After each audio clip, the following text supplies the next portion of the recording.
Guys, so after you've done it here on the side, which I have to, I guess, show you, this is what I mean when I say from base, you're just going to turn your knees sideways like this. Okay, so I'm going to show you real quick. We're going to go back to it. This is base, which you can see here. You have your feet planted on the ground. You have your knees bent. Okay, that's base. Then, after base, you're going to turn your legs to the side. You're going to do 10 crunches. Then you're going to go back to base, and you're going to do 10 crunches. Then you're going to turn to the other side, and you're going to do 10 crunches. Then you're going to go back to base, and you're going to do 10 crunches. Then you're going to pick your legs up like this, and you're going to do 10 crunches like this. Then you're going to go back to base, and you're going to do 10 crunches like this. Then you're going to lay your legs straight out. You're going to cross one over the other, and you're going to do 10 crunches. Then you're going to switch feet one over the other, and you're going to do 10, that's right, crunches again. Then you're going to come back up to base where you first began, and you're going to do 10 crunches, and that is where you will end, at 10 crunches. Now, let's go ahead. Sorry, my finger's in the way. Let's go ahead and recap. So, we have 10 crunches at base, 10 crunches on the side, 10 crunches back to base, 10 crunches on the other side, 10 crunches back to base, 10 crunches with your legs up, 10 crunches with your legs back down to base, 10 crunches with your legs spread out all the way straight down with one leg over the other ankle. And then you're going to switch legs and do 10 more crunches with flip the other leg on top of the other ankle with your legs straight out and do 10. And then you finish off right back at base with 10 more. That is 100 crunches. These are the easiest crunches. Again, I'm going to show you real quick because I don't know if people say they have neck or back problems, but I do this here on my floor. I just support my neck. You can come up as far as you want to. I mean, if you want to come up further and do a whole sit-up, you're more than welcome to do that. I do crunches, though. So I just, like, literally, I'm just using my core muscles in my stomach, and I'm going up. This does not hurt my back, and it does not hurt my neck because I'm supporting it with my arms here, if you can see. So, you see, I'm supporting it, so nothing hurts. I mean, it's, like, very supportive. So anyway, after I do those 10 crunches, I pick up this is like my yoga mat towel, excuse me. And then because I have to work in the morning full time, which my job actually said they're not willing to work with me part-time while I go to nursing school in January. So I don't know what I'm going to do then. I'm going to have to get some kind of grants or scholarships. And obviously I'm going to have to look for a part-time job, which sucks because I've been at my job as a medical assistant for nearly almost 3 years. So it was kind of disheartening that it's a medical doctor's office, so I know that they need full-time employees. But they did work with me twice in the past to go to school, 2 days a week. And this is only 3 days a week, of Tuesdays, Wednesdays, and Thursdays. So I don't know. So anyway, this is my routine. So after I do my 100 sit-ups, I usually let the dogs outside. I pour in some Zephyr Hills water into my little bitty coffee pot here. And I use instant coffee. I only have 1 cup of coffee a day, so I use just 1 spoonful of that.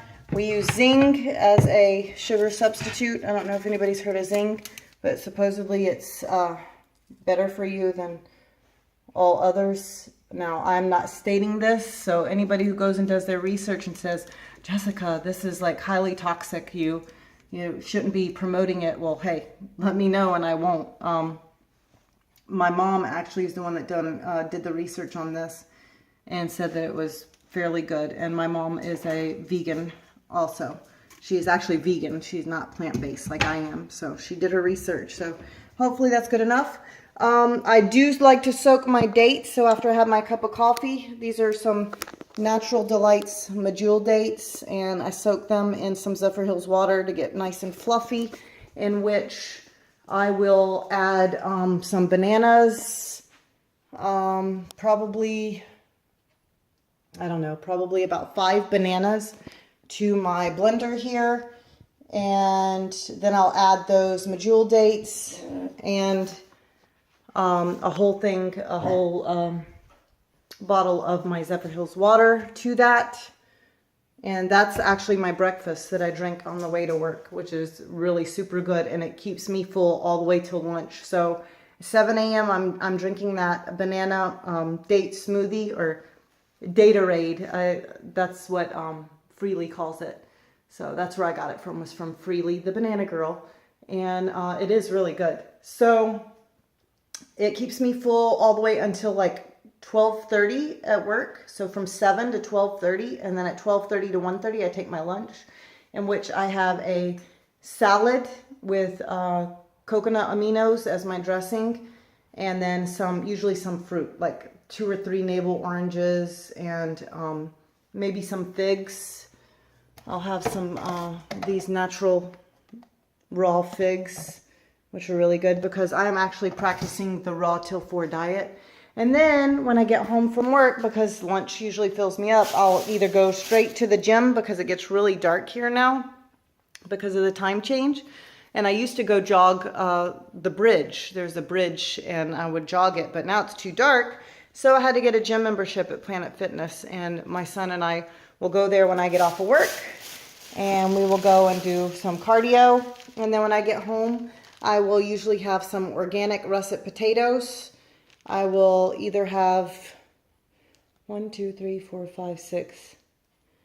We'll probably make this whole bag of potatoes, and I'll turn them into baked French fries, and then I will eat all of those, and that is my one cooked meal for the day. And it's usually really good and filling. And also, something I wanted to add that I've been adding in the mornings is actually something else, a concoction that I guess my mom saw somewhere.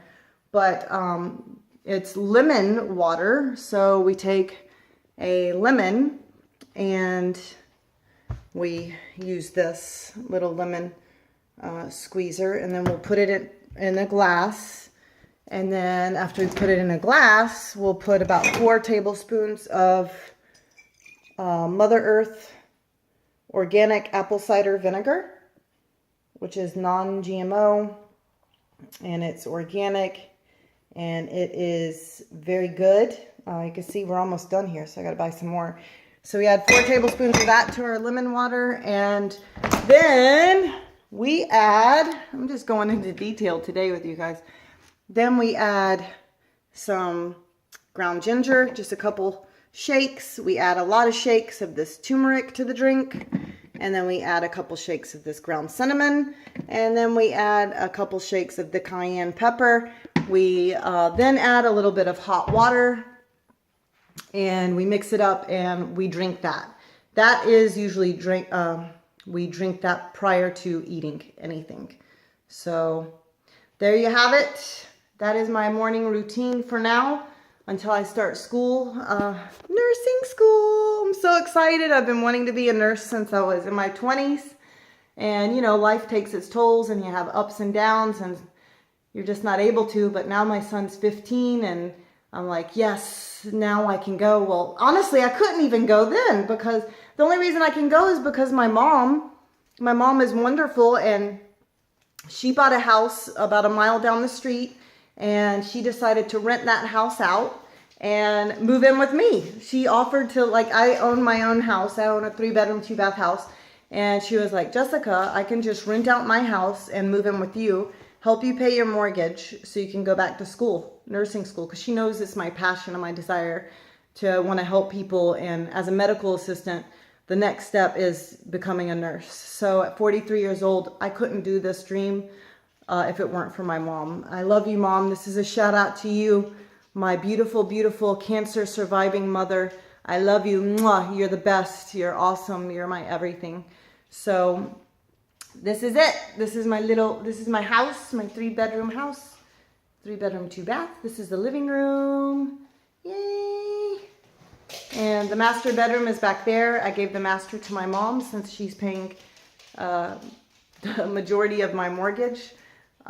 This is me when I got my associate's degree. It's just an AA degree 2 years ago in 2016.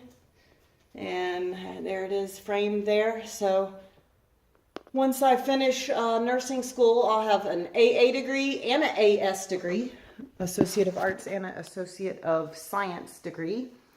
And so then once I get a job in this is my little bedroom. I have the 2 back bedrooms, which are mine and my son's, which is over there. We have the 2 back bedrooms because it's a split bedroom plan. And this is my room, which I love. It's like my dorm room. It is very small and quaint, as you can see. And I love it. I love it. I love it. I don't know. I just love it. This whole house is mine, but this little bedroom and having this little area, I love it. I don't know. Maybe I'm weird. But anyway, if anybody's wondering about stats, let's see. I was 168 pounds prior to becoming a plant-based dieter. And since becoming a plant-based dieter, which I don't know if you saw those, this is Chick-fil-A French fries that Jacob didn't eat. So he does eat a lot of French fries, and I'm trying to get him away from the oils and the fast food French fries. I'm trying to make him like the baked French fries. It's been really hard, but he's getting there. Also, they have vegan pizza called Daya Pizza, and it's like vegan cheese pizza and stuff like that. Again, it's processed food, so it's not really that good for you. But again, it is vegan foods, and if you're in a transition, learning how to cook whole foods and all these different, meals and stuff like that, then it's good as long as you're not eating animals. You know what I mean? Like, not eating animals. So, anyway, thanks for joining me here at Eat Carbs, Not Animals. That's Darcy there. Hi, Darcy. And there's Lady, never far away. And thanks for joining me, and keep a lookout because I will be vlogging about my nursing experience. Peace out.